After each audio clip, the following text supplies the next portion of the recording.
And I'm Naima Latif. Meet people like you who are making a positive difference in the world. Big difference. Watch us every day on The Media Connection at www.youtube.com/The Media Connection TV.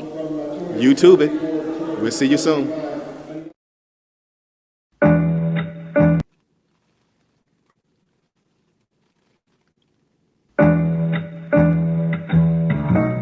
The Female Solution Global Radio TV Show.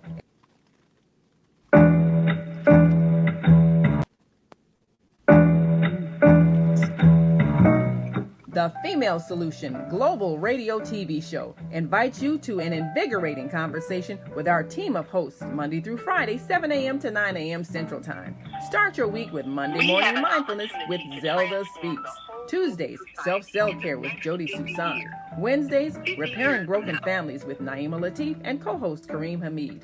Thursdays, Soulful Solutions with Dr. Debbie Green. And Fridays, Health and Wellbeing with Beata. Saturdays, tune in 12 noon to 2 p.m. Central Time. First Saturday, Success Strategies with Jana. Second Saturday, Wendy Williams Esquire on relationships. Third Saturday, Move Around with Deborah. And fourth Saturday, Wisdom with Mama D. Join us Sundays, 7 p.m. to 9 p.m. Central Time for Soul Purpose Healing with Beata.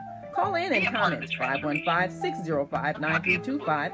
Press 1 to speak to the host and be a part of the solution. That's www.naimahalatif.com.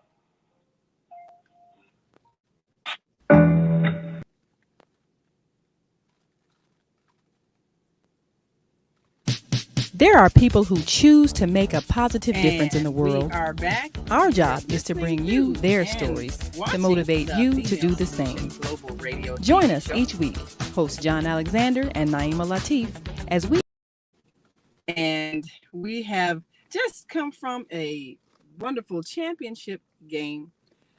The Bulldogs versus the Tigers. And this is elementary school basketball. However, one of the things that the coach, Pastor Sheldon Little, spoke about was that he teaches the young people brotherhood. Now, we want to talk a bit today about what we're teaching our young people and what we need to change in terms of how we teach them about the differences of those that they encounter.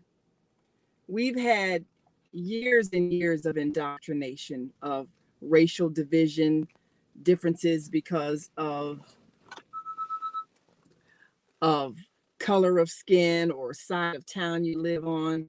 We've had differences that we have made up basically that don't really exist, but more or less we have had people who have taught their children that if someone is different than you, then they're not to be trusted or to even be disliked and picked on. We've taught this to our children, and we teach it in many subtle ways, even in what we teach in our classrooms. When we teach history or geography or civics, we always teach that somebody is the enemy. And how do we teach about war? Whoever won the war, of course, is the one that tells the story. But we have not had the courage to teach our children that we've made mistakes and we should not have been fighting each other. And we were wrong. And there is no winner in war. Instead, we create a story of some people being victors over others and conquering others and heroes because they killed more people. Are we willing to admit that what we taught and what we have been teaching is wrong? Are we willing to teach brotherhood? Are we willing to allow our young people to learn that everybody is equal, the same, worthy of respect, and just as capable of achieving excellence as anyone else? Now, the question is, Can our athletic programs provide this kind of platform for teaching friendly competition, shaking hands after you finish, congratulating the other team for making you work hard and work your best, and honoring them, much in the way we see martial arts where the two opponents will bow to each other before and after the match, giving respect for the fact that this is someone who has inspired you and motivated you to strive for excellence. And therefore, even if you win, you still give honor to your opponent. Can we teach those kinds of principles in our sports programs? And can we, in our classrooms, as we teach about countries that fight other countries, can we straight out teach that this is wrong?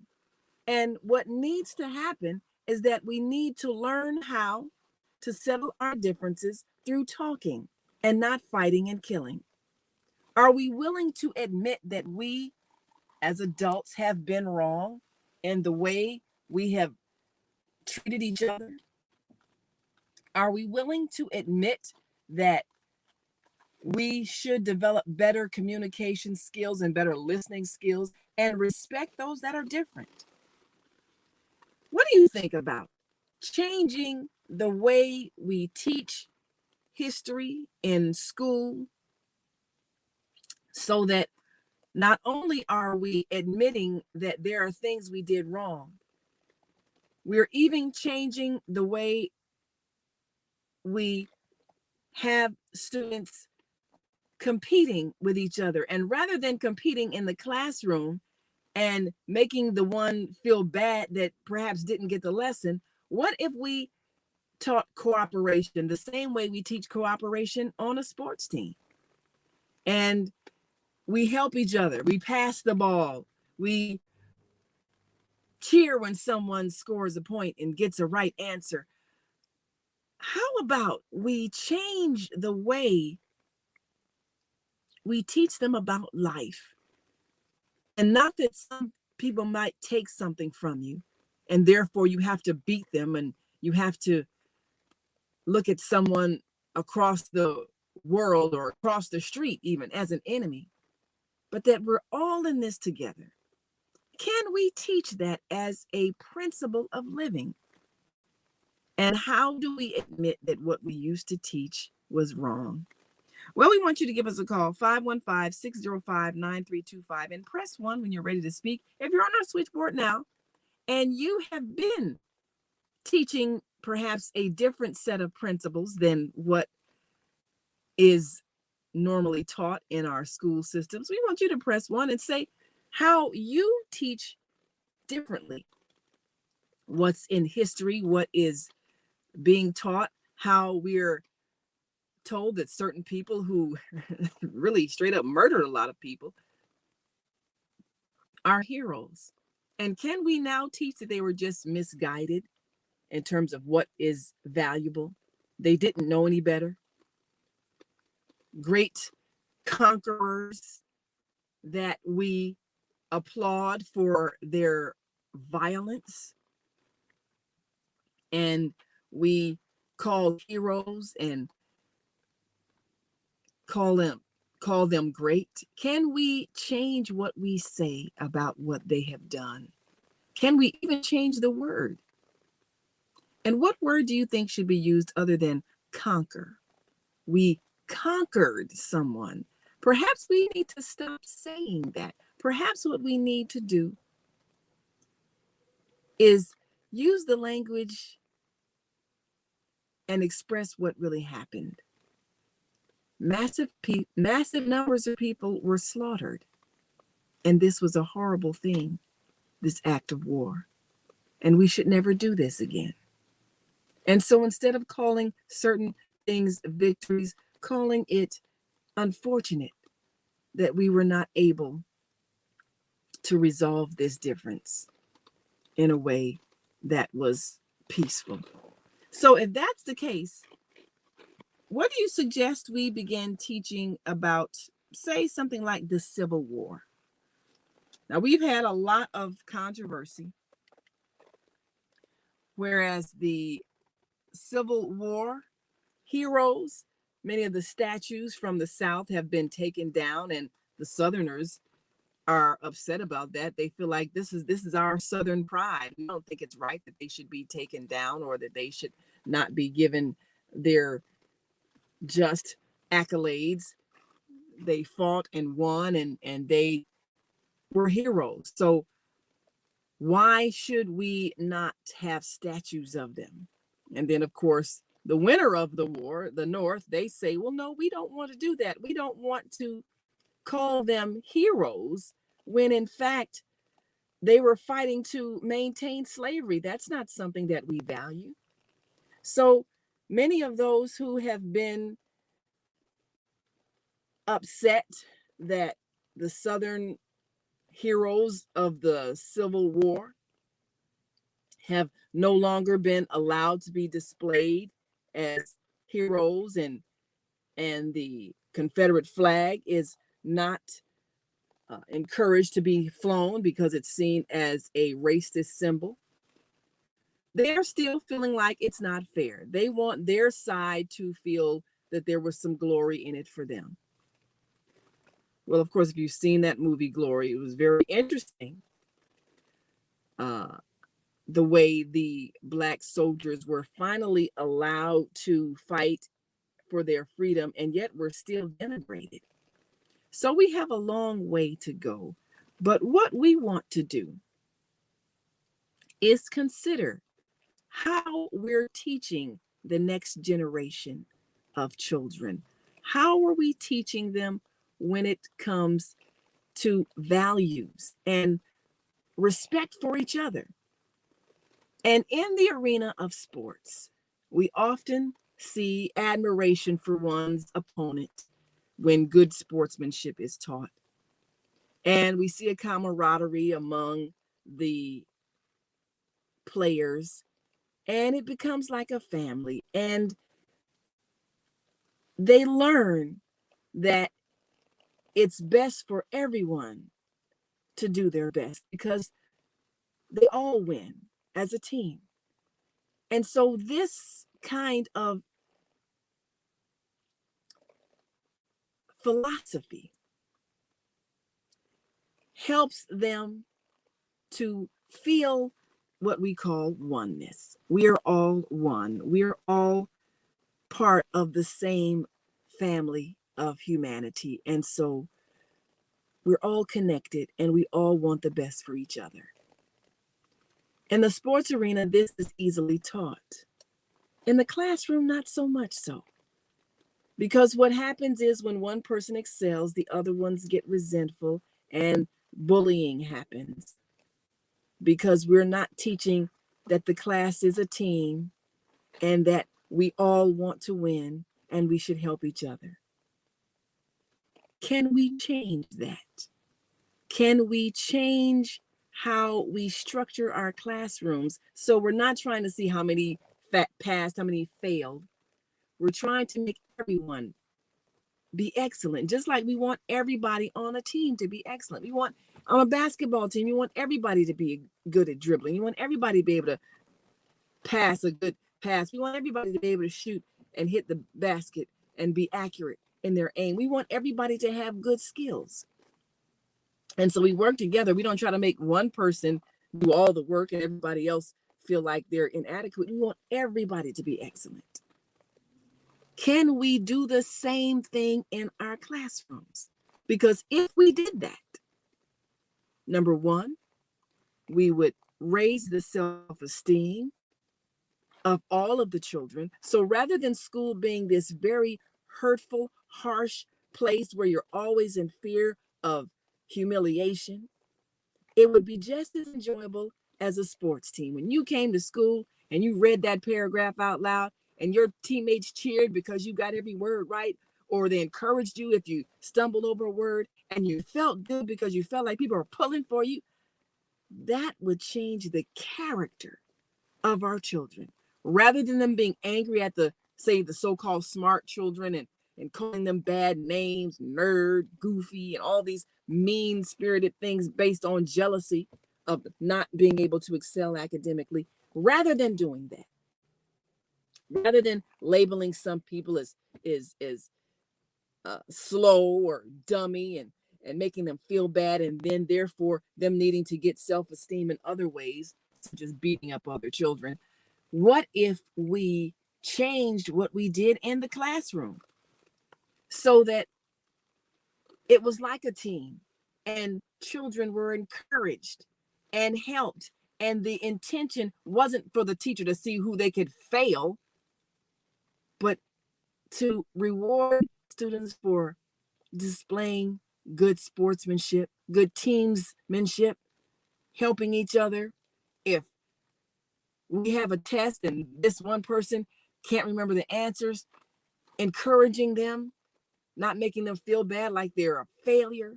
What if there was no failure? We watched the game today, and there were many times, these are children, elementary school children. They missed a lot of shots. But what you heard from the stands was, good try. Can't we do that? Can't we do that in the classroom? Where even if you miss a point, good try, good guess. Help him out. Can we do that? Are we willing to do something different in the way we educate? What do you suggest? Because right now, when we look at what our children are doing across the nation, they're frustrated at school, they're angry, they're being cruel to each other. And so children are going to school armed, afraid they're going to get shot. That's appalling. Trying to get to school because one group wants to run the streets. They want to feel powerful. Why? Because they feel so disempowered everywhere else in their lives. They have no sense of being in control of what happens to them, and constantly in the state of being humiliated everywhere they go, and being treated badly and talked to badly by adults, teased by their peers that they don't have enough money to dress well, hungry if their parents don't have enough money to buy food, ashamed if they don't have the clothing to wear in the wintertime, cold if their coat isn't adequate. So the anger that they feel at being in an environment where there is no teamwork, there is no sense of family, there is no encouragement, they're angry and they hurt people because they are hurt on the inside. It's not rocket science to try to figure out why our children are violent. They have not been given love. And what does love look like? Love is not beating. Love is not insulting. Love is not humiliating. Love is encouraging. Love is giving a sense of purpose and a belief that one can achieve because one is given support.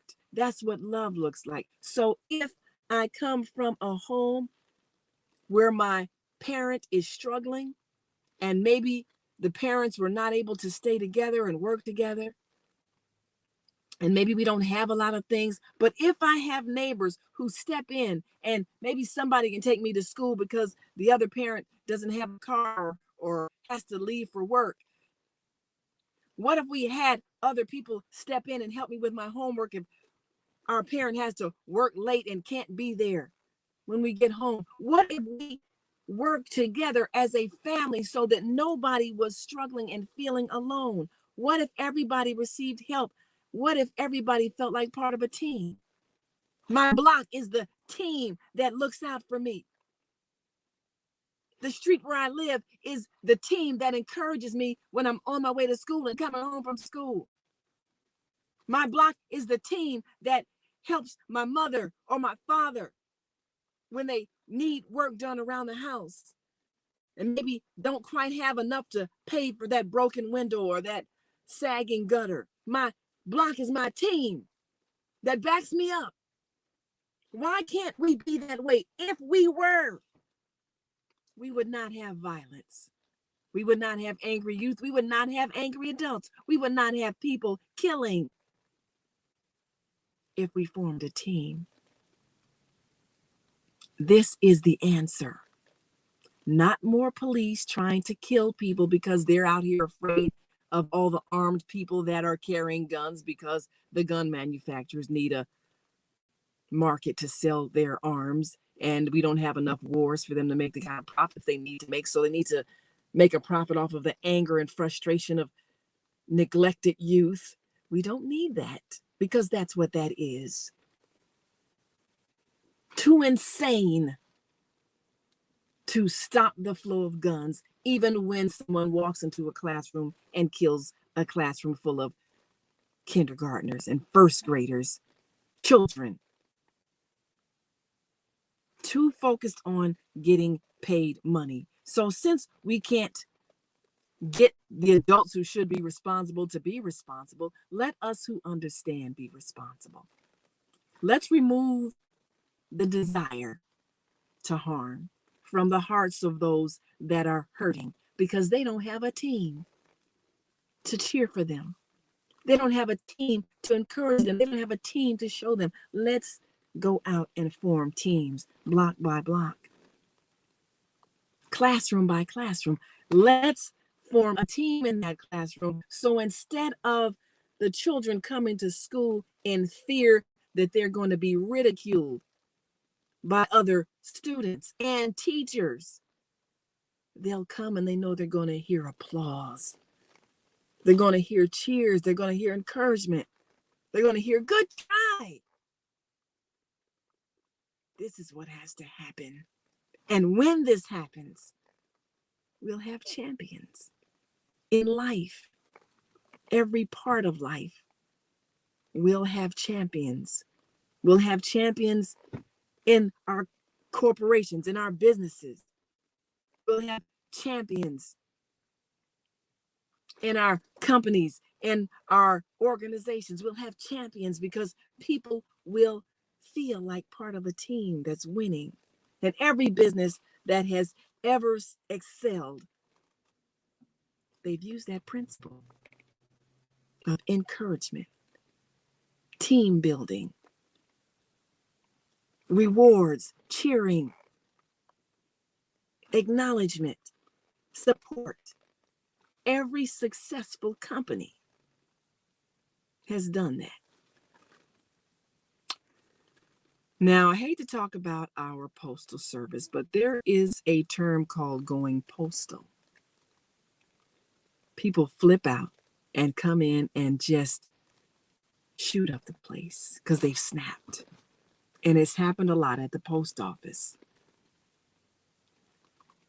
And it's a place, unfortunately, where the idea of a team has not been built, but instead we've had stress, people threatened with firings for any mistake, people under pressure, people exhausted, people not listened to, people fearful that they're going to lose their jobs and lose their homes and lose their families, people working under stress and feeling that they're not supported. And so one day they snap and go off on the management and supervision and maybe even some employees. Why is that happening? Why is that happening? And it's not just the post office, but it's happened so often at the post office that the term going postal has been created to designate what happens in a work environment when the employees just snap. They've had enough. There was someone on Facebook, I believe, from Walmart. I happened to see the post. One of the employees got on the intercom and basically cussed out the management. And at the end of her speech, she said, "I quit." And she talked about how they were rude to the workers and insensitive, and workers having to face rude customers and not get support from the management. And how they were not paid much and always working under stress. And she cussed them out pretty bad. And at the end of her speech, over the loudspeaker, mind you, she said, "I quit." Now, what happened? And she explained why she was angry. What happens in a company when those in management don't have respect for those that they have hired, and they're only thinking about the profit that I need to make and the work I need to get done, and they're acting like a slave driver, where you don't have any sense of dignity and honor and being respected in the workplace because the ownership is so focused on their bottom line and what they got to produce, and they don't know how to motivate using positive motivation. Like a good coach knows how to use positive motivation.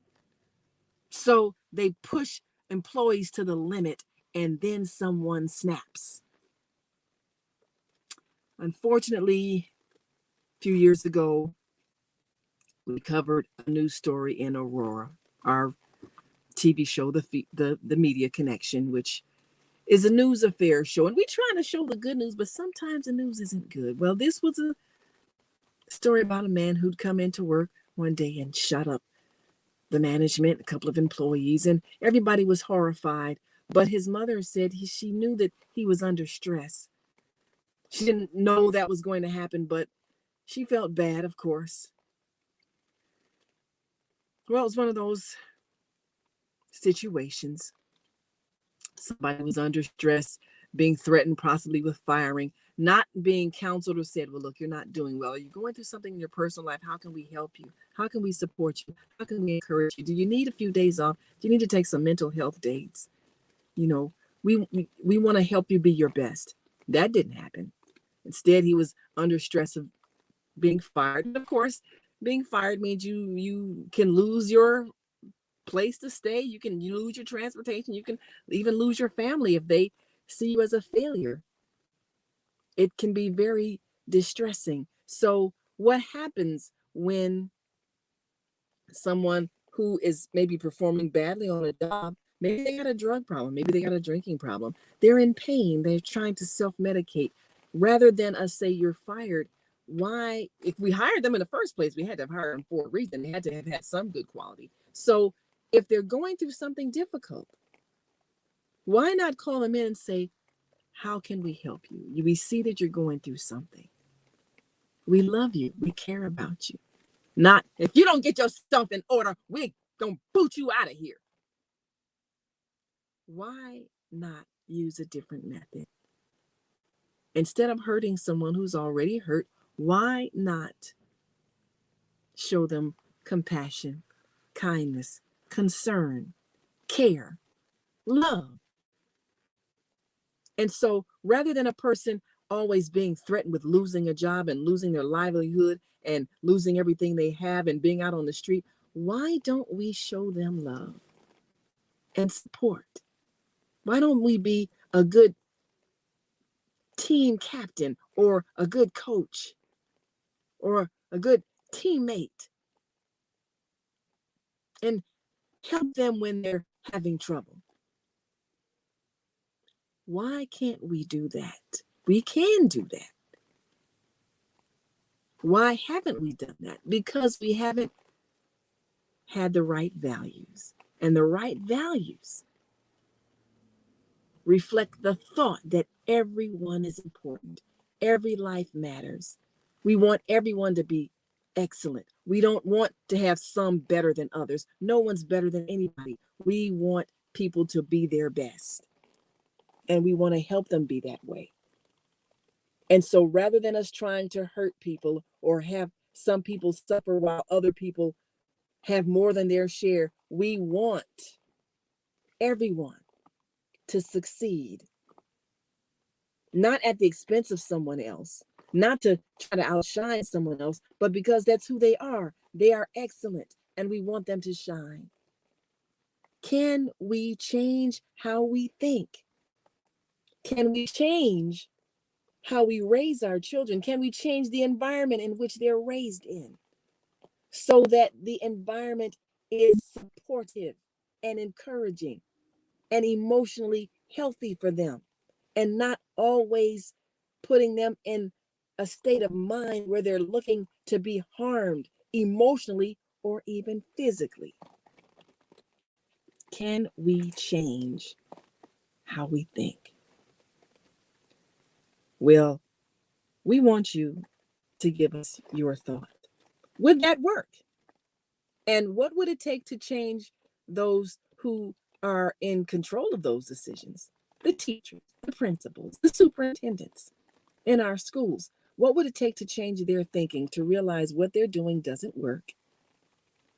And if we did things differently, we could have champions in every part of life. I'm going to take a quick break and be right back. If you're on our switchboard, press 1. We want to hear from you. Can we really change the ethics, the values, the principles that we teach so that everyone is part of a team and everyone is supported and everyone is valuable and everyone is loved? How do we do that? Give us a call, 515-605-9325. Press 1 if you're ready to speak. And if you're on our switchboard now, we want to hear from you. 515-605-9325. Press 1 if you're on our switchboard. We want your thoughts. We'll be right back in a moment, so stay with us. Are you constantly arguing with your spouse? Are your children misbehaving and acting out? Is someone in your family abusing drugs? Have you been a victim of domestic violence? Are you grieving over the loss of a loved one? Let us help you restore serenity to your life. At Serenity Family Social Services, we understand that good mental health is the result of emotional well-being. Our goal is to assist you and your family in removing emotional distress and restoring harmony and balance to your lives. We offer individual, couples, and family counseling. I'm Howard Williams, CEO of Serenity Family Social Services. Call us today at 312-315-4820. That's 312-315-4820.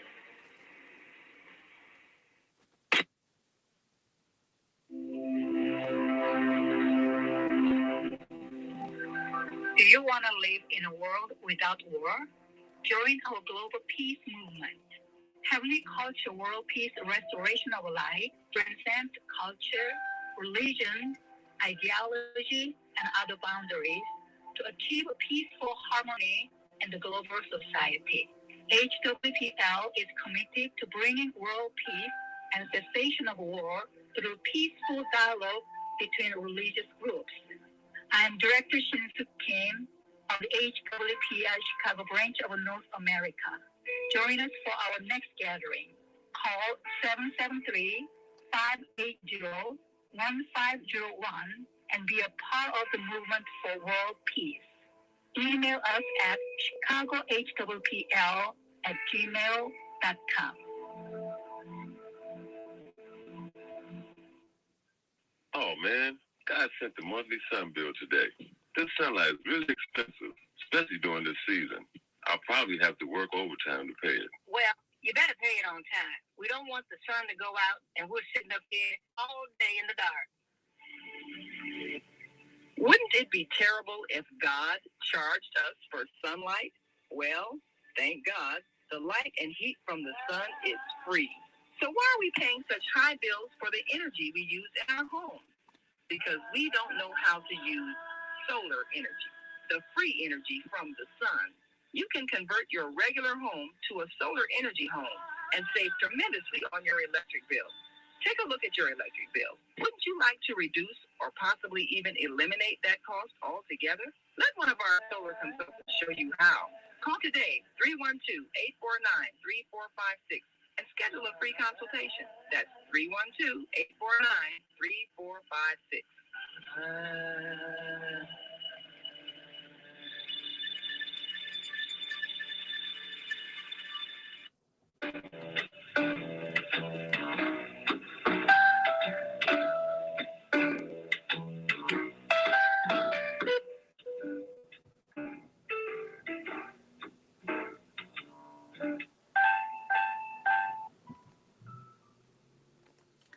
And we are back. You're listening to and watching the Female Solution Global Radio TV show. I'm Naima Latif, and we're outside of Prosser Elementary School. We've just had a wonderful time at the championship basketball tournaments, and this has really been an opportunity to see what happens when young people are given the opportunity to form a team, form a group, form a family, and see themselves as a team, to see themselves as someone who belongs. You know, when young people join gangs, that's really why. A sense of protection, sense of status, someone to teach them survival skills, somebody who has their back, somebody who's family, somebody who will stand up for them, even to the point of risking their own life. So being a part of something that makes you feel strong, especially if you've been made to feel weak or abandoned, or even made to feel bad, like you're a reject or you're not welcome in the society, it's understandable why the growth of gangs have occurred in so many cities and even in rural areas. You know, it's not just an urban thing just because there's more people, but you know, when people feel powerless, they create negative structures. When there's a sense of hopelessness, and people do destructive things when they can't do constructive things. So when we see the violence that occurs and people get angry, and next thing you know, there are riots and people are breaking out windows and stealing things, where does that energy come from? Now, those who don't know any better have said, well, these children aren't getting enough spankings. They need more beatings. Need to bring back school, corporal punishment. Really? Really? So with that erroneous thought, we have over the last several days really been addressing that thought, because it's a thought that is incorrect based on our faulty analysis of history. We're not seeing that that treatment of human beings does not result in peace. It results in more violent human beings.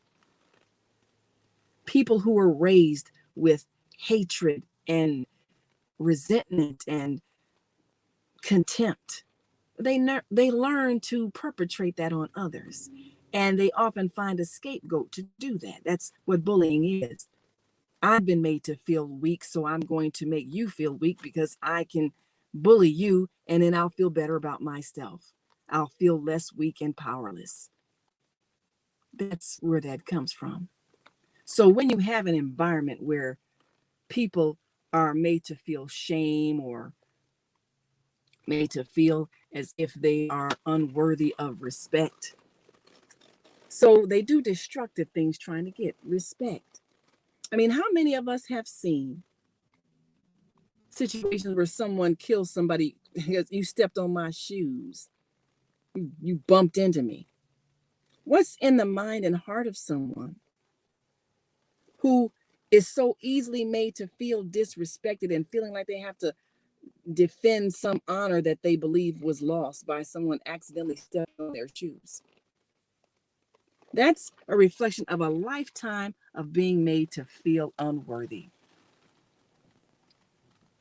And so the things that they do to try to recapture that feeling of worthiness are destructive things, hurtful things, things that certainly don't reflect someone who values life, because their life wasn't valued.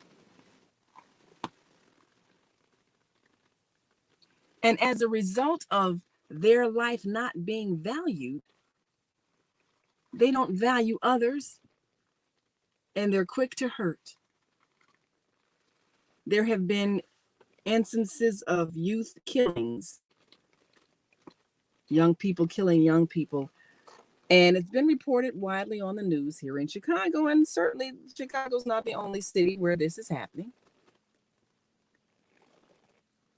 But it's such a horrific thing to hear 12-year-olds being shot by 15-year-olds, and everybody's a juvenile, and everybody's looking, who do you blame? And then people want to blame the mayor. Well, the mayor would do her job. She didn't raise these people.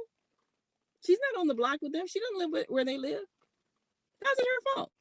Well, she needs to have more police. Well, we got police. We got plenty of police. And then when the police come out and arrest somebody who's 12, then everybody's up in arms. Oh, he's just a child. But did you notice this child becoming murderous because of their constantly being inflicted with pain, emotional pain, a sense of nothingness? Just because we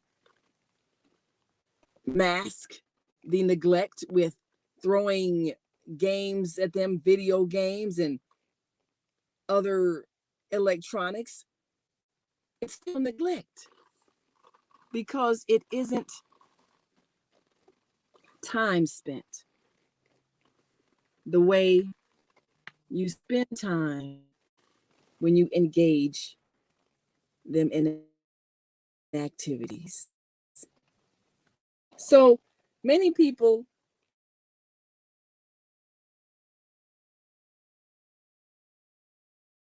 as not as important as academics, but where do you teach the ethics and values of unity and cooperation and family? It's not being taught in the classroom, where they're memorizing useless information, made to feel like if they don't memorize it, then they're not going to be allowed to have a decent life, because they're not going to be admitted to higher education or training or employment opportunities. So where are they going to learn values of other people's lives mattering? And we're all in this together. We're all on the same team. We all care about each other. We all want to win. We all want each other to win. Where are they going to be taught that? And when are we going to change our classrooms so that our classrooms can reflect that philosophy? Not, I'm going to frighten you because I'm going to make you feel like a failure because I've already been taught that your kind aren't smart anyway. And I'm not picking on teachers, but we have to look at how we have taught teachers. And if we have not taught them how to see the value in people, it's our fault. We've taught them to stereotype. We've taught them to put children in categories. We've taught them to divide up their classrooms so that the ones who learn faster can be put in one section, and the ones who learn differently or learn slower can be put in another section and made to feel bad. We taught teachers to do that. We didn't teach teachers to say, look, pair your smarter children up with the ones who are having trouble so that they're a team and they're encouraging each other. We haven't taught them that. We taught them, grade your teachers, and you should probably expect a bell curve. You know, you're going to have the middle of the you know, that bell curve, you know, there's the one end where the smart children are, and then it goes up in the middle where the average people are, and then down again where the less than average people are. And that's usually the average people are somewhere in the middle. So the ones who are on the smart end, well, you know, they're the few, and then the ones that are on the dumb end, they're the other end, and then the ones who are about average, they're in the middle. And that's how it is. Why can't they all be excellent? Very interesting post that I saw this morning about Thomas Edison. Thomas Edison. Of course, you know, Thomas Edison, the inventor of the light bulb and so many other inventions. Well, as a little boy, the story goes, he came home from school one day with a note from his teacher, and the teacher told him, look, don't give this note to anybody but your mother. And it was sealed up, so he didn't see what it said. So his mother opened up the note, and her tears came in her eyes. And she said, she, you know, supposedly read the note to her son, Edison, Thomas Edison, and said, Your son is a genius. We don't have good enough teachers to be able to teach him because he's so advanced. So you're going to have to teach him at home from now on. And that's what happened. From then on, he was homeschooled. Well, years later, the story goes that after Thomas Edison had been, great inventor, known all over the world, a genius and everything, and his mother had passed away. And he was cleaning out some of the things in the house, and he found this letter in the corner of the drawer, folded up. And it was the old letter from his teacher. And he opened it up, and the letter actually said, "Your son is addled, mentally ill. He doesn't have the intelligence to keep up in school. We can't do anything with him. You're going to have to keep him home. We can't teach him here anymore." That's actually what the letter said. And of course, he read that and he cried and cried and cried. And he said, "I'm an adult, mentally ill man raised by a champion mother. And so I became a genius." Something like that. The whole moral of the story is you become what you're told you are. And because his mother made him believe that the school said he was so smart, such a genius, they just didn't have the teachers for him. Because he believed that about himself, that's what he became. And his mother, she taught him reading and writing and everything at home. And he believed that about himself, and that is what he became. So, that being the case, what does that teach us? If we would stop telling our so-called average children they're just average, if we would stop telling our struggling children that they can't learn, if we would stop isolating the ones who are excelling and making them feel like they're so separate from everybody else that they can either look down on everybody else or fear being bullied because people are jealous, if we would stop doing that in our classrooms, we would stop creating people who are self-hating and violent.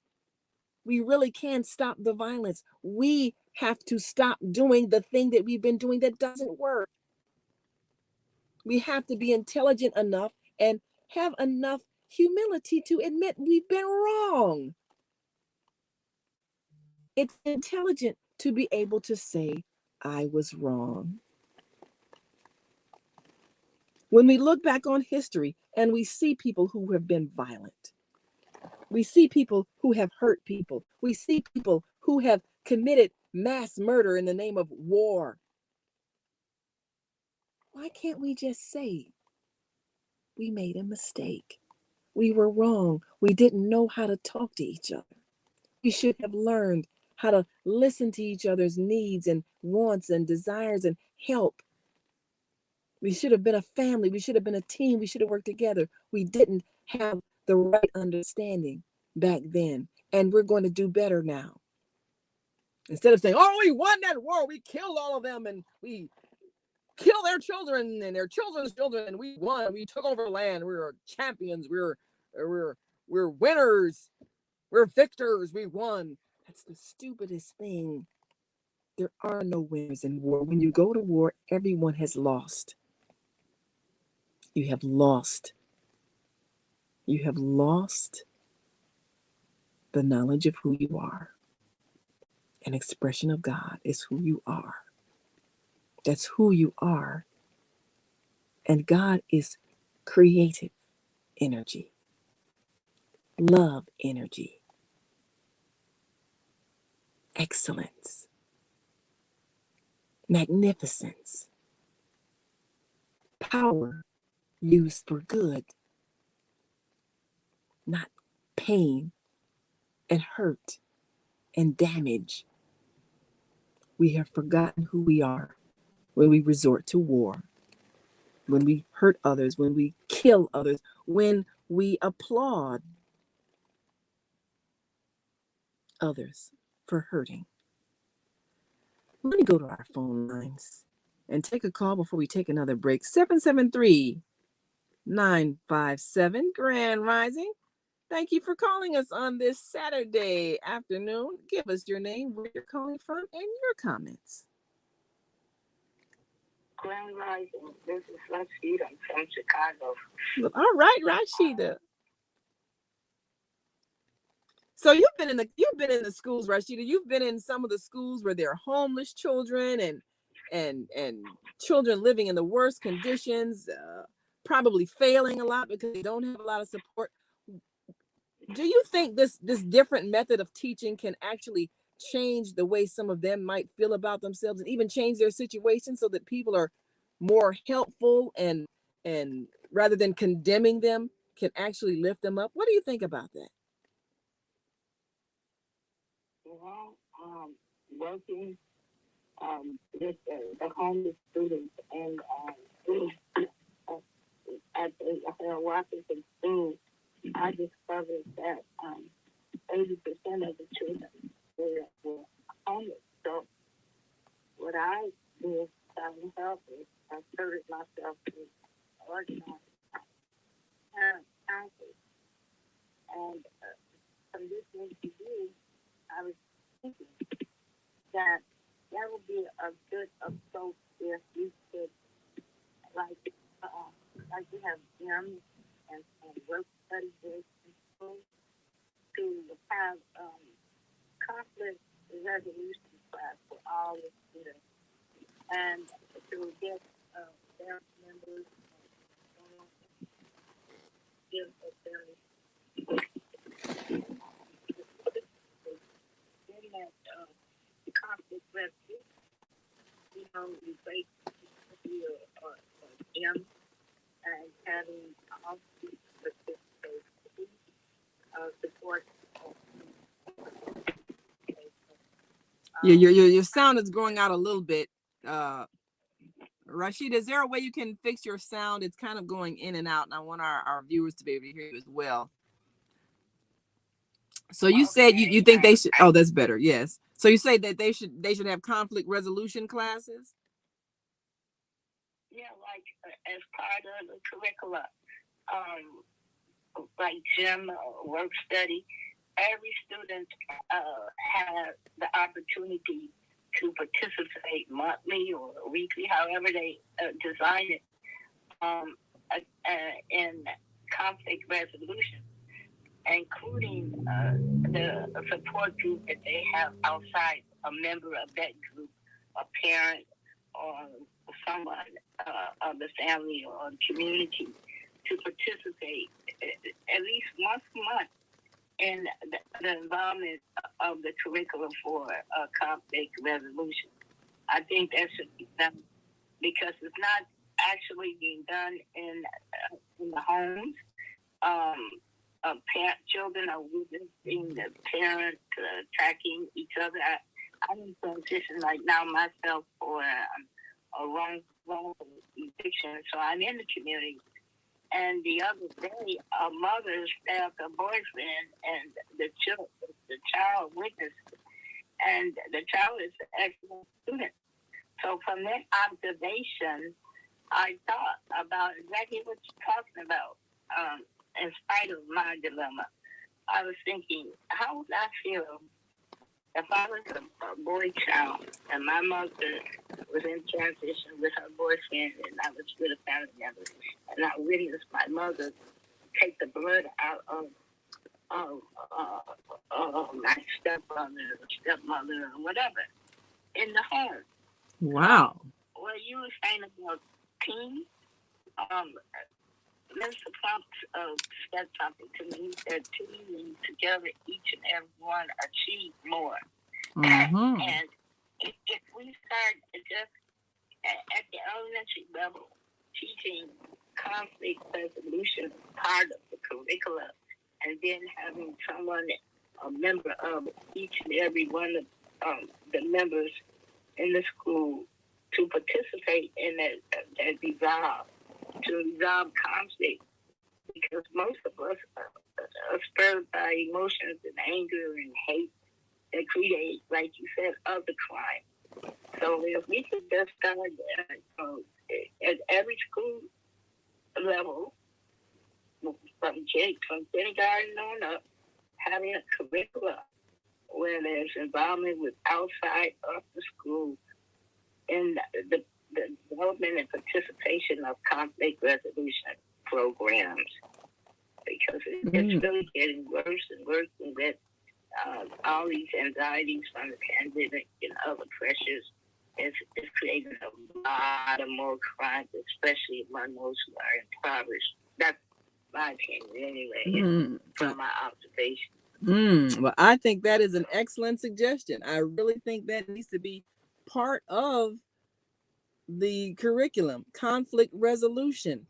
So we're going to take a quick break, and when we come back, I'm Rashida, I'm going to come back to you. And of course, if you're on our switchboard and you want to make a comment, press 1. You all will open your mic as well. But I want to ask you, how do you think those conflict resolution classes should be done? Should they, have an outside counselor, or, a professional, or should it even involve parents? Because sometimes, like the child you were speaking of, sometimes parents are the ones in conflict, and they need to learn how to resolve their conflicts, because the child has to come to school after seeing the violence between them. So we're going to come back and talk about that. How can we introduce conflict resolution and even help a child whose family might be in conflict? We'll be right back, so stay with us.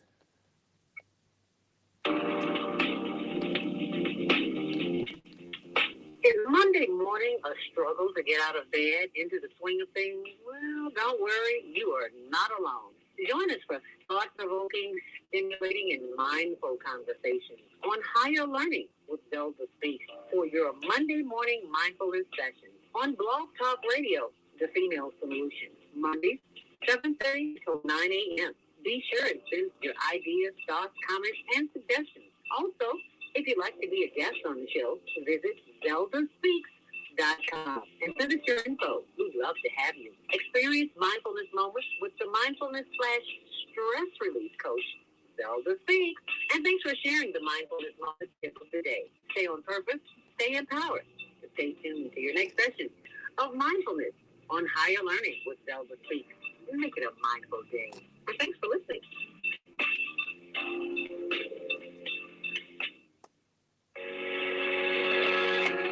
What if you could live to be 120 years old and remain active, healthy, alert, and vibrant? Our bodies are made up of cells that are constantly rejuvenating. So if we take proper care of ourselves, we can literally defy aging. Join us every Tuesday from 7 a.m. to 9 a.m. Central Standard Time to learn about self-care from Susan Essentials on the Female Solution Blog Talk Radio Show. Learn how to help your body and yourself feel rejuvenated each day through proper nutrition, sleep, frequency medicine, and many unconventional methods of self-care. I'm Jody Susan. Join me and my amazing guests by calling in at 515-605-9325 and press 1 to speak. We'll help you achieve a breakthrough in your health today.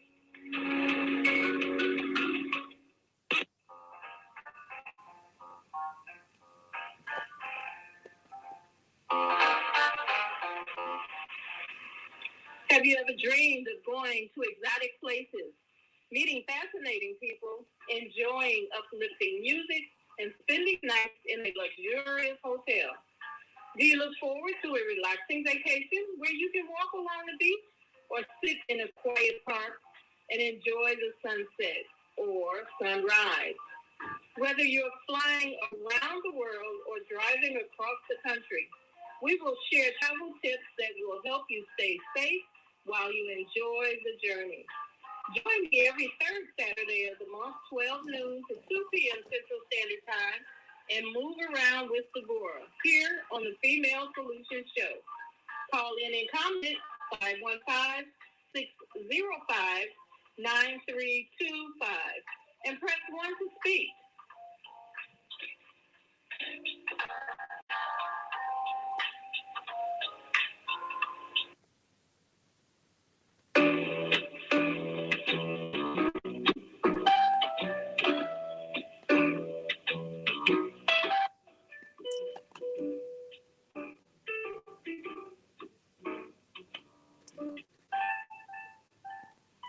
We are back. You're listening to and watching the Female Solution Global Radio TV show. If you want to join us live on Facebook, just go to facebook.com/the Female Solution and you'll see my face right here. We're outside of Prosser Elementary School. We just had a wonderful time at a basketball team, and it's one of the things that really touched our hearts to see that the young man said the reason why they won the game, they're such champions because they are brothers. They like a family. And the coach, our coach, of course, his team just literally blew the other team out of the water. But the good thing about it is that there was a good sportsmanship, and coach, which Pastor Sheldon Little of who also on Sundays speaks to a flock of people, is active in the community and active in the school that this team represented, and said he's like a father figure. So we're talking today about how we can support those who are maybe feeling like they don't have any family, they don't have anybody who cares, they don't have a team. And we've got on the line with us, our live line, Rashida from Chicago, always the activist and advocate for those who have been economically deprived and even abused and misused and neglected.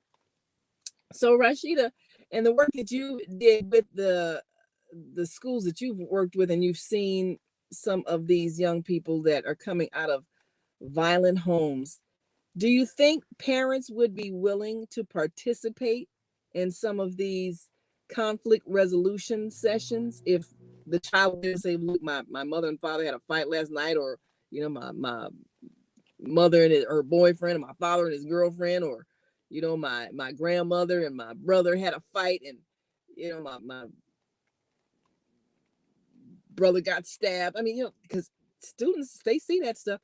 Do you think there's a way that we could help their families with conflict resolution? What are your thoughts on that?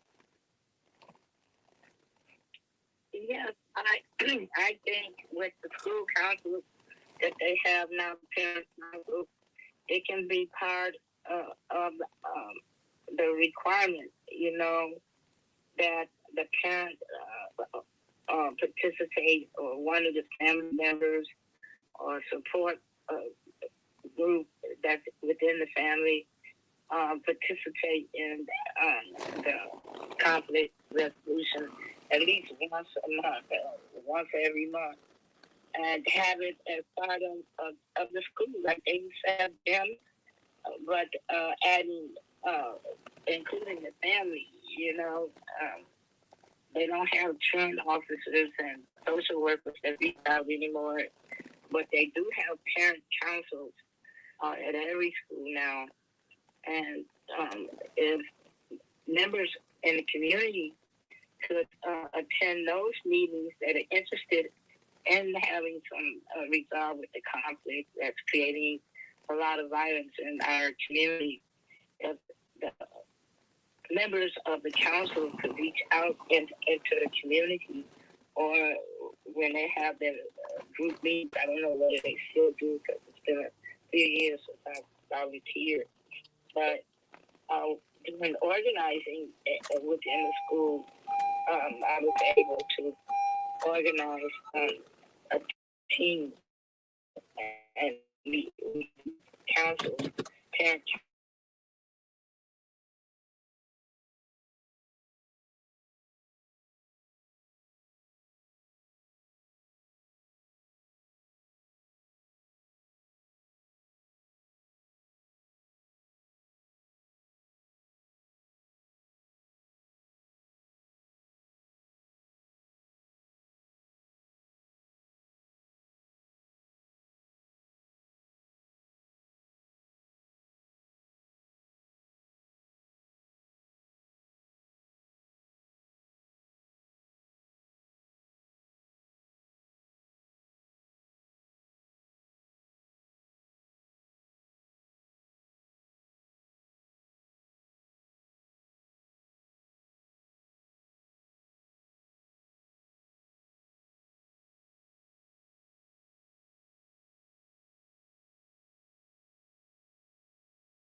see him pulling hair and kicking and running around the classrooms anymore.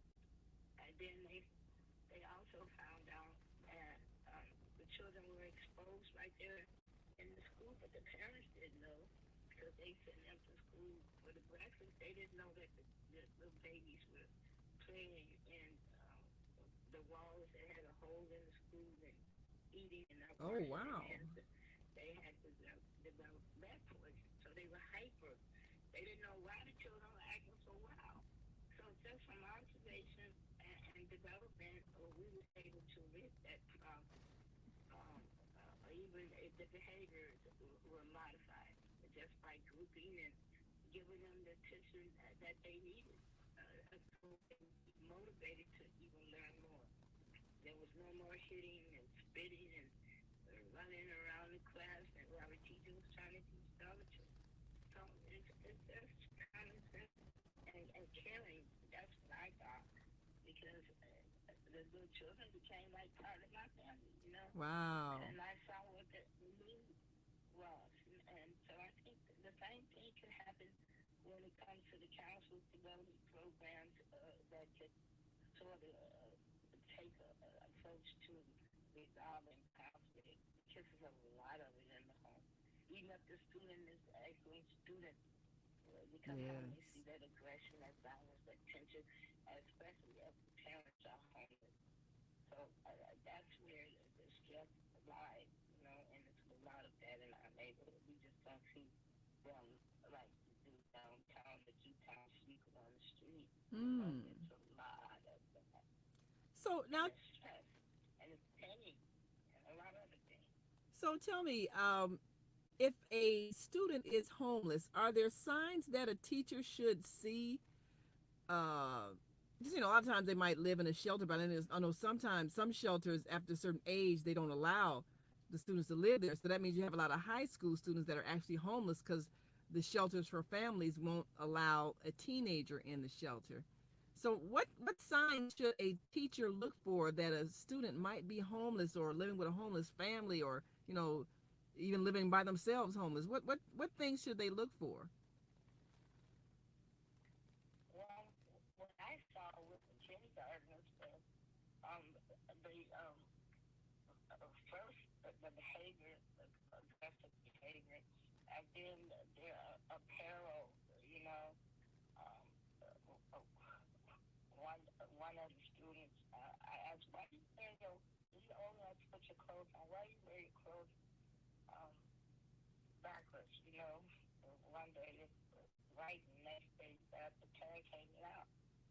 And she said, well, my mother can't wash, and I just turn it on the other side to bear.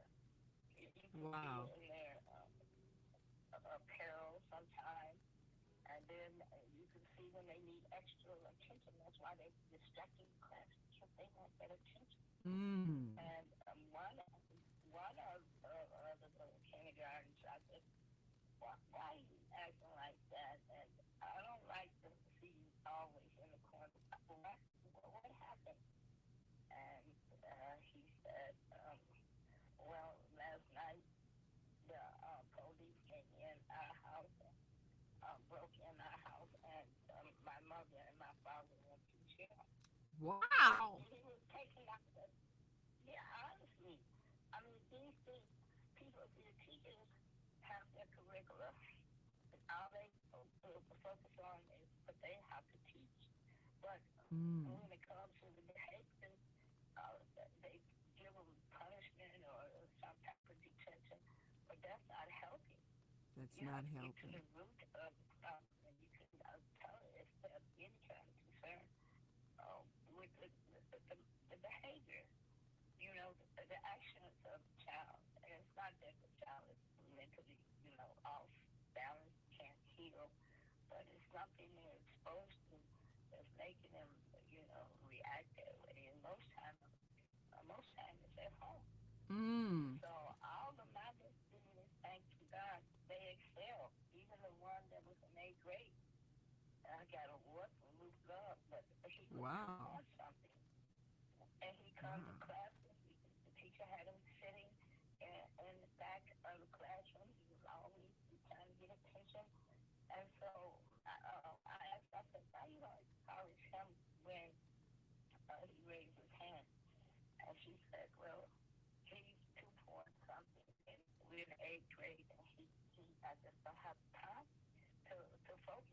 Mm. So I asked, could you just give me everything that you teach in that other school, and let me, there was a classroom in the back, and let me take him back here and teach him what you're teaching, or have planned to teach, and the homework.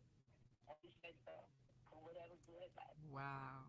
Honest to God, at the end of the school year, the testing period, he went from 2 point something to 8 in his Wow. course on every. He just needed attention. We got the award for just having concern, Wow. And I really see what the child needs. They're not acting out because they're emotionally distorted because Yes. of something that's outside that's affecting them. Yes. And that's what I saw. Wow. That's amazing. It's very important because we have too many homicides and unsolved homicides, and most of these teenagers, they feel like they're not gonna be around until they're 30. They don't even think about 20. Yeah. They expect to die any day. Wow. Exactly. So conflict resolution should be caused from kindergarten on through high school, and the parent council should come up with ways that they can have support teams and members of the family or whatever the guardians are of those students. And that would start, towards some of the violence, because too many young men are killing and being killed and carrying guns, and parents are emotionally disturbed and bringing blood out in front of them. Yes. I witnessed this deeply because I'm in homelessness and transition myself. But it's a reality. And we can't even, it's for people on this planet and African Americans, but that's the most that just either killing each other or entering each other outside of the school. So what do you think the children want to bring into the school? So they need to learn. Schools are institutions for learning, institutions for learning and developing and growing. And we have to be responsible as adults to reach out to other people in the community. I was talking to Maika and Bellows about something that Dr. Bellows taught me. He said that we should always look out for the health, interest, rights, and needs of the people. And once we do that, look out for the health, interest, rights, and needs of the people, then we can start developing precinct councils and not parent councils. And why can't that same, rule apply to the schools? Because Right. all our students are exposed to that, especially about ethnicity. That's my opinion. A parent is fearful to walk to the corner, and then it hasn't been resolved who did the homicide to a family member or family members, and the anger, the hate, it's spurring. It's developing instead of, being cut off, and it's supposed to be our people that's doing it to each other. People are doing those crimes everywhere, all races, but it's too much among us hate crimes, injuries. That's because we're not caring enough, not just because of us, but because of humanity and pragmatic. And it needs to be addressed, and I'm willing, in spite of, I'm going to help in developing, like you said, block by block. And if we do it in where our roots are young, I know that it would sort of be a resolve, because a lot of the parents and guardians who are suffering from mental anguish, demons, anxiety, in front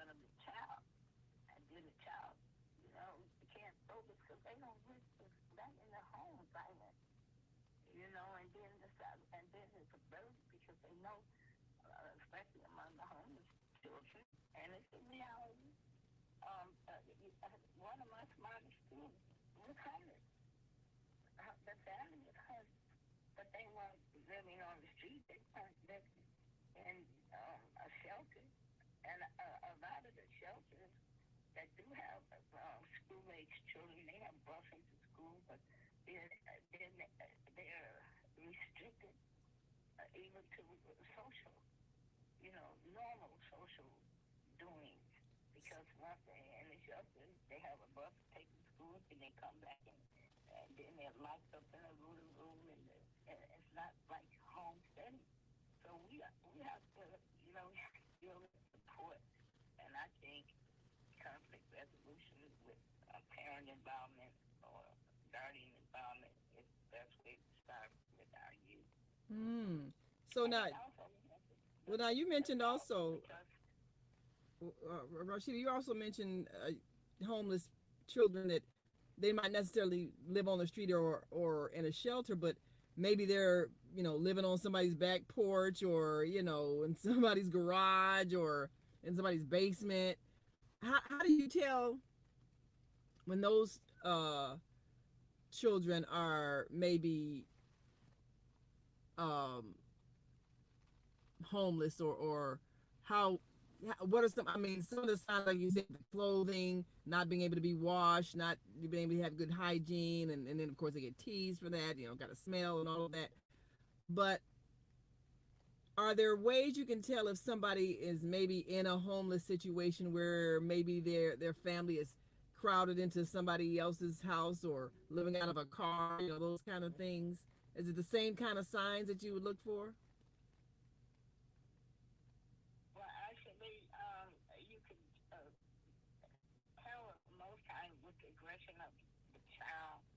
But now, when we had developed, when we were developing the parent council, we had a form, and they would acknowledge, that they were living with someone else or something like that.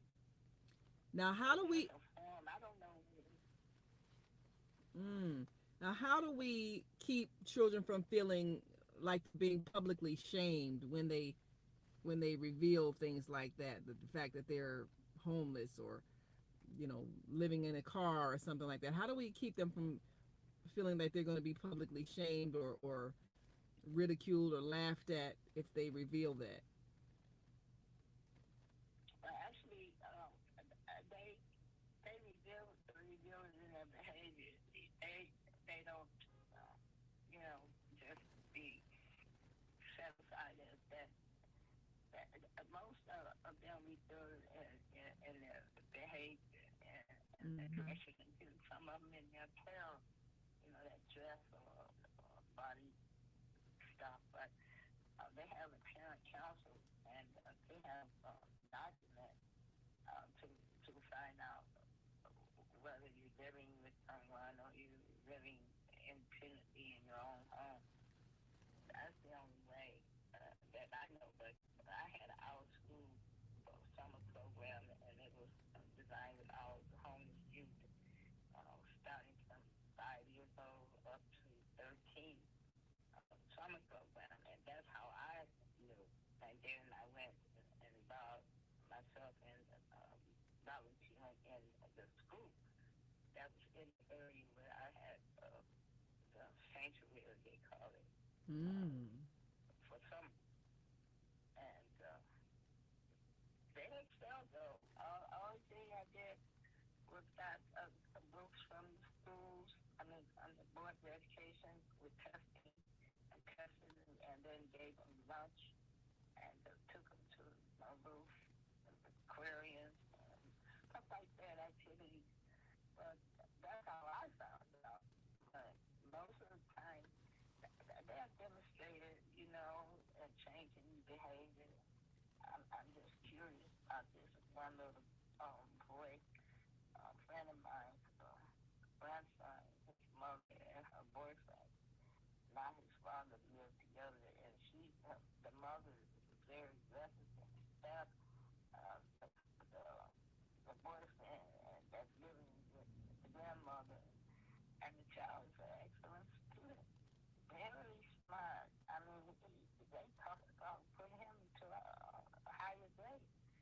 Mm. The mental anguish that he's experiencing. And he knows that he's sleeping with his grandmother, or he knows that he's sleeping in a chair on the floor. And Oh, he wow. knows that his mother and his father's boyfriend is living there. So that's why she just focused off of the fact that he's naturally intelligent and he's very smart. Mm. These are the things that he did and his homelessness, Wow. you know. Well, And I just needed myself out of it because I'm too emotionally involved, and I just let them come to me and get their little emotions, you know. But that's pretty bad. so, And then the police came. wow. And it didn't take nobody to jail.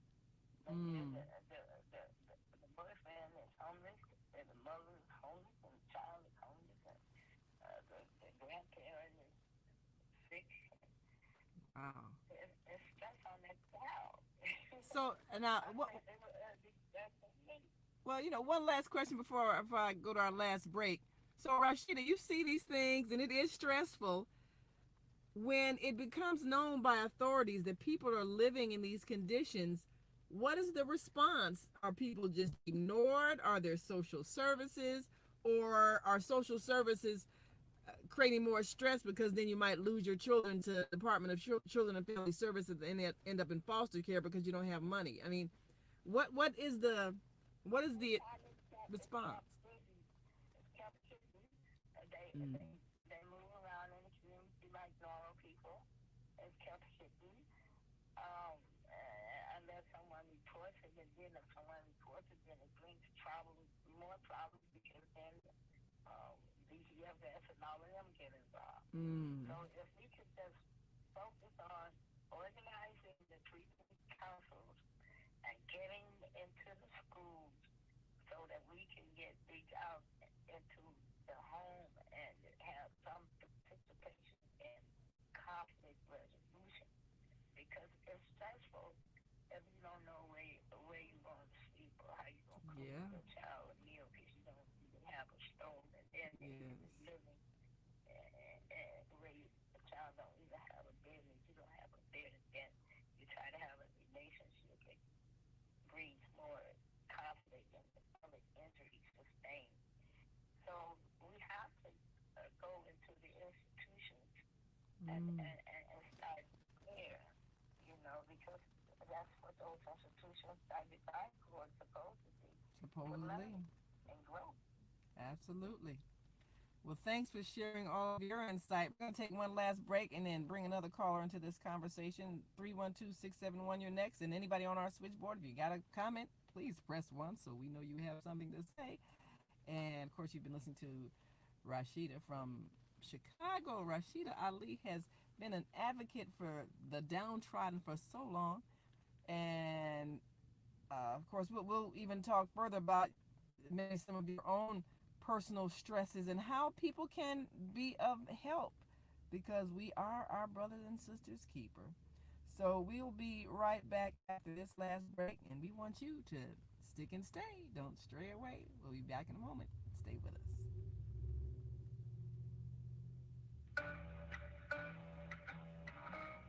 The Female Solution Global Radio TV show invites you to an invigorating conversation with our team of hosts Monday through Friday, 7 a.m. to 9 a.m. Central Time. Start your week with Monday Morning Mindfulness with Zelda P. Tuesdays, Self-Care with Jody Susan. Wednesdays, Repairing Broken Families with Naima Latif and co-host Kareem Hamid. Thursdays, Soulful Solutions with Dr. Debbie Green. And Fridays, Health and Wellbeing with Beata.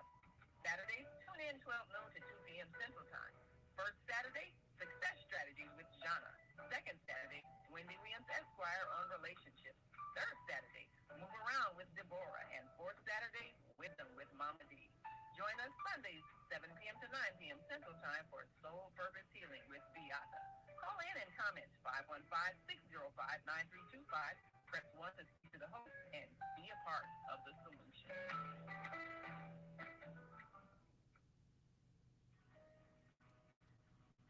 Everything you need, what your body needs, is found in nature. So Susan Essentials doesn't do it any other way. Tucson Essentials provides your employees and individuals access to over 20,000 nutritional products, and they are shipped direct to your door. Because Tucson Essentials is certified in plant-based healing, we're permitted to offer you the best nutritional supplements on the planet. They're non-GMO and sustainably produced, and we take the guesswork out for you.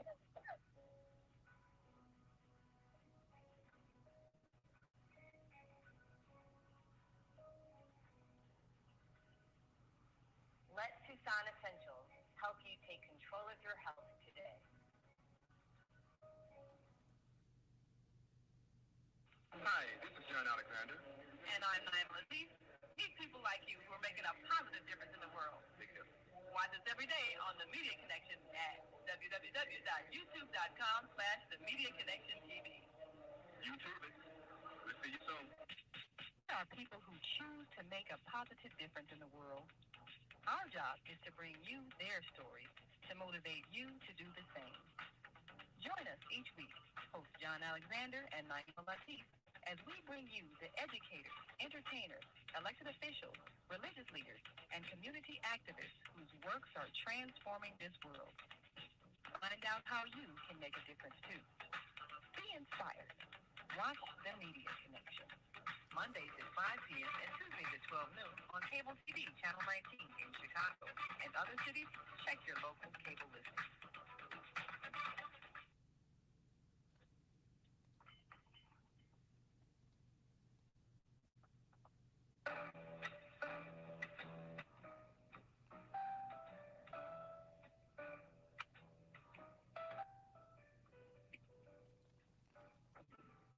And we are back.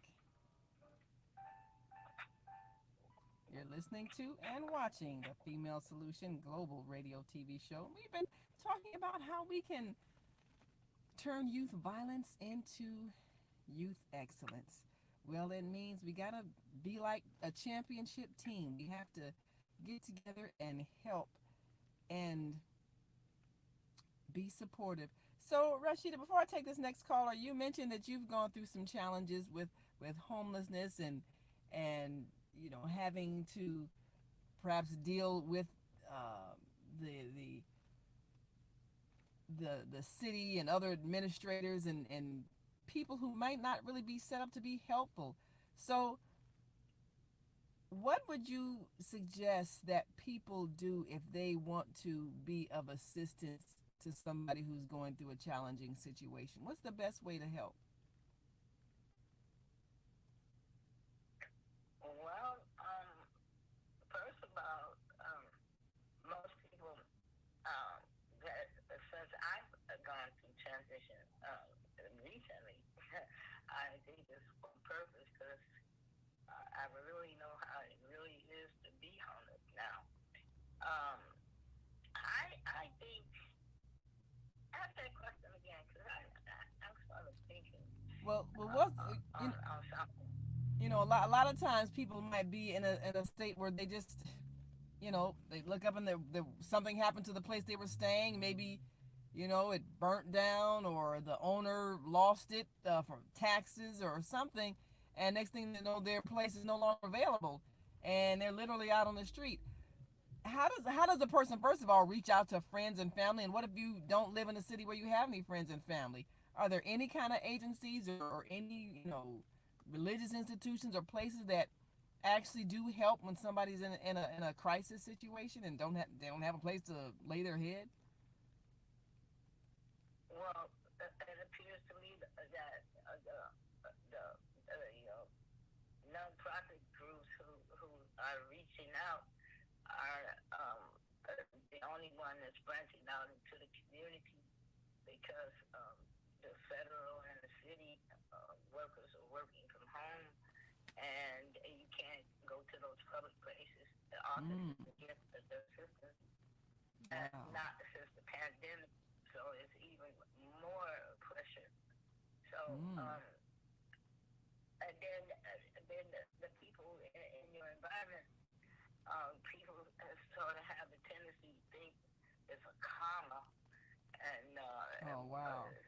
something that you did that caused it. Wow. They can't think outside of the box in the situation, and they don't be helpful. They be more oppressive and injured instead of, like the old school. Everyone help each other, but it's a judgment. Wow. They put a judgment on, well, she must have done something. He did something to cause the problem that they're in, instead of just actually acknowledging that there is a problem and how could they assist you with the burden. Like Dr. Price said, we have to think about the health, interests, rights, and needs of the people. And everybody needs a roof over their head. Absolutely. That's real. And in our communities, I don't care, even some of the best communities are federally foreclosed houses, and people are becoming more homeless, but less talk on it. The only thing they're doing now is just driving by, especially for those who have mental issues. And I know that homelessness can cause a mental disturbance in a human being. Absolutely. Because of the pressure and anxiety that is met. So we need to, first of all, once we discover that someone has a need, and find out what can we do to address their health interests, their rights, and their needs, so that we can help them instead of judging, because that's the first thing, or they misjudge or look down because of what they think a homeless person is. Because when you go down to Chinatown, you see the people in the small houses and all the garbage around them and the smell. They think that's homeless. That's not homeless. That's somebody who has a mental problem. Because nobody in their right mind would want to sleep on the cold ground in the snow with garbage in the summertime, bugs and things flying around. And then the same thing when a person is living in someone else's home, overcrowdedness and all the other stresses would make them not know how to resolve conflict. Because that's confusing, and it is a conflict when a person is thrown out of their house, especially if it's wrongfully done. Right. And then there's no family or friend support. So that brings other anxiety. You have to have strong faith and belief in who you are and be motivated to move forward instead of getting stuck into that syndrome. And most people get stuck because they don't have the system. And that's even worse. And then it's more pressure on those who are impoverished. And that's why we have such a high crime rate. Tried by an 8-month-old baby getting killed. What could that baby do to cause that on he or she? What could it have done? They only been on the planet 8 months, 3 months. Right. It's a lot of other people doing heinous crimes, other races, they killing too. That's true. It's not a racial thing. That's true. It's a human problem. But now you mentioned the people who are homeless. You mentioned the people who are homeless that living in garbage and things like that.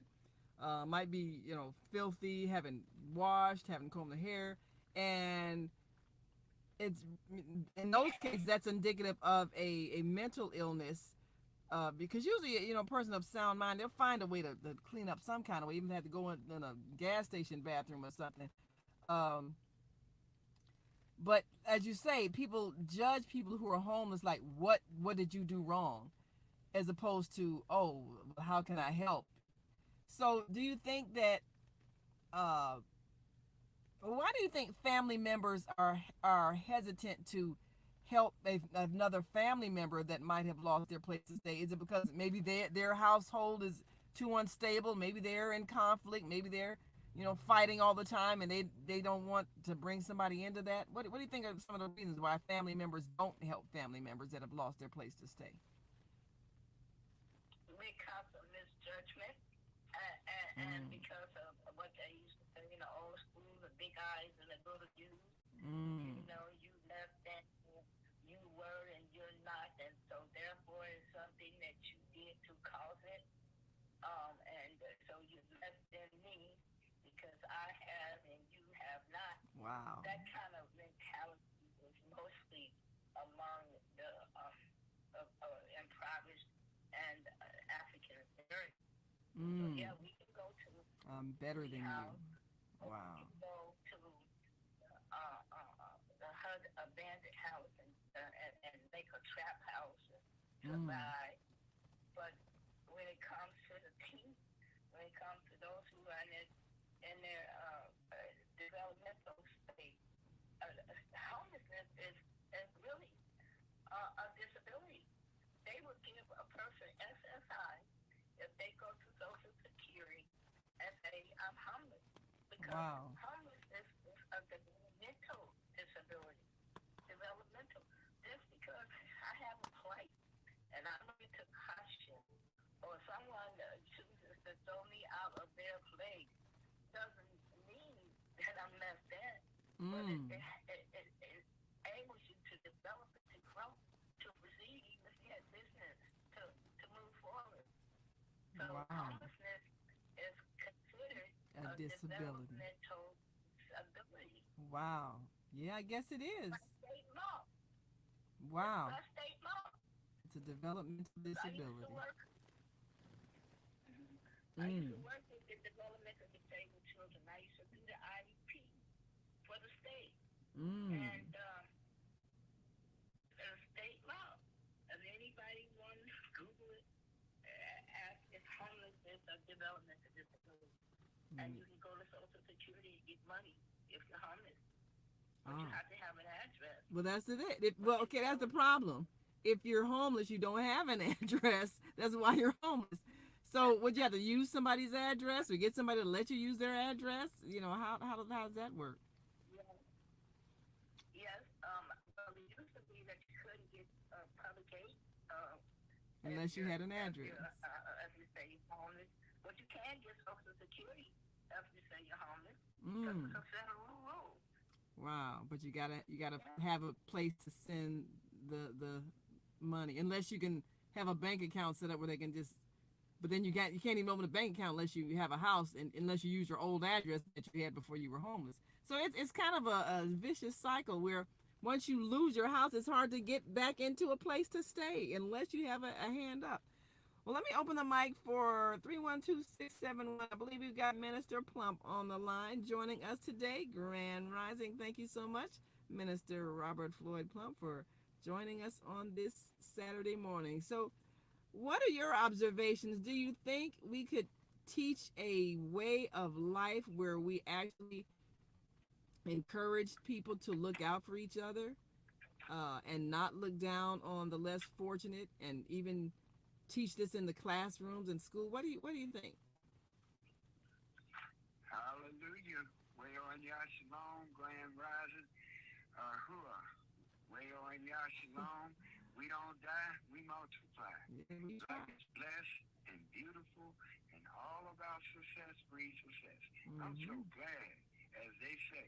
And I sing a song in music way, Rashida and Sister Naima, that we got King 23. I always say that you all thank God for the female solution. You all are on in a positive way, a good way, in a better way for helping the people.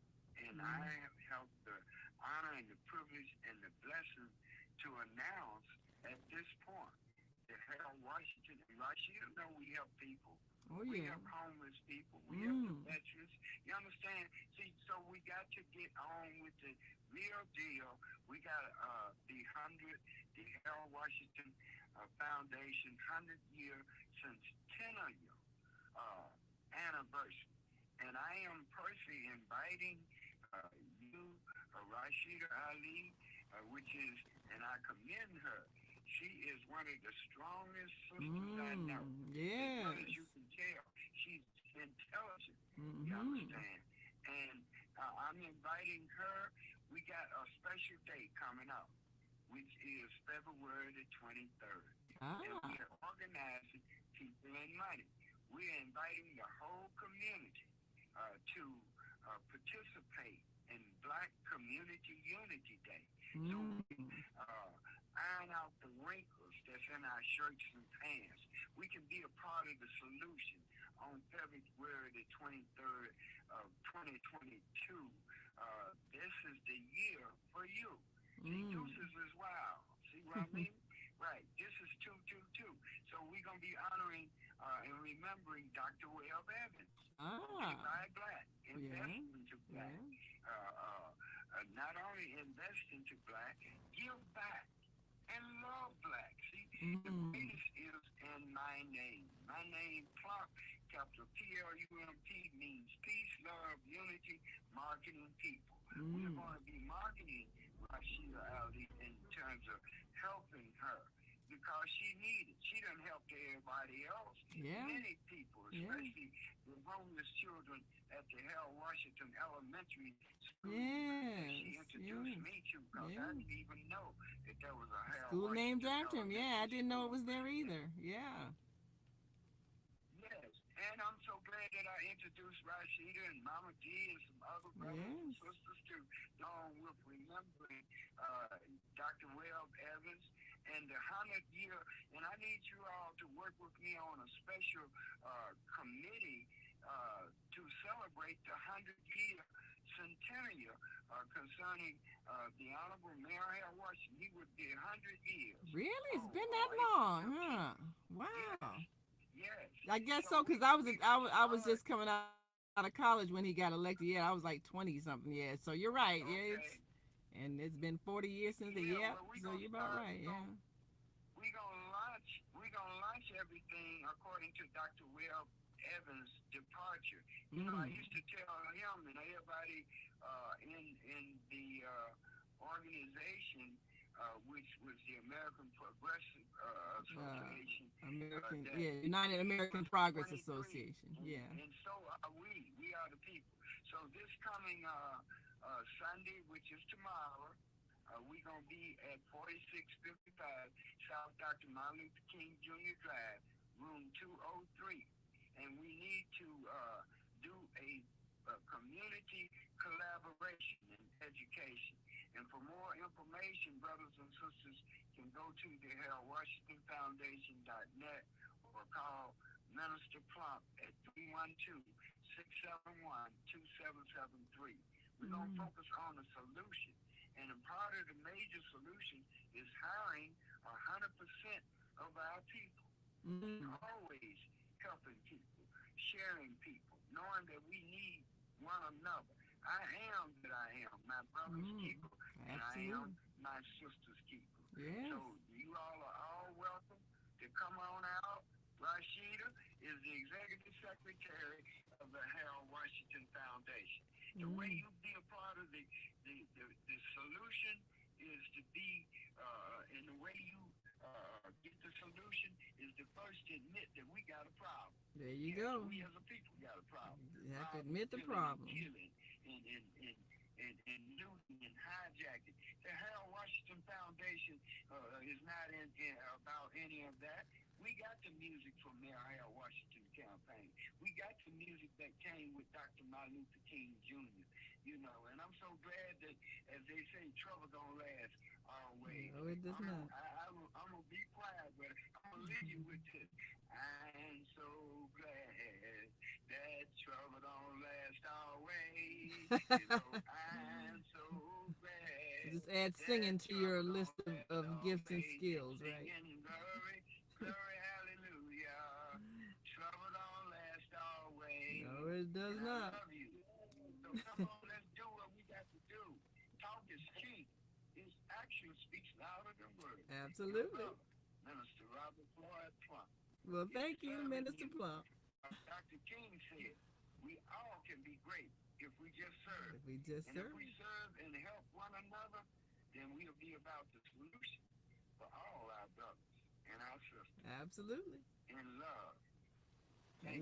Well, we thank you, Mr. Plump. We definitely thank you for what you have shared with all of us and all the work you've done over the years. And certainly, and we thank you, Sister Rashida, for all of your diligence in keeping us informed and also inspiring us to get involved and make a difference.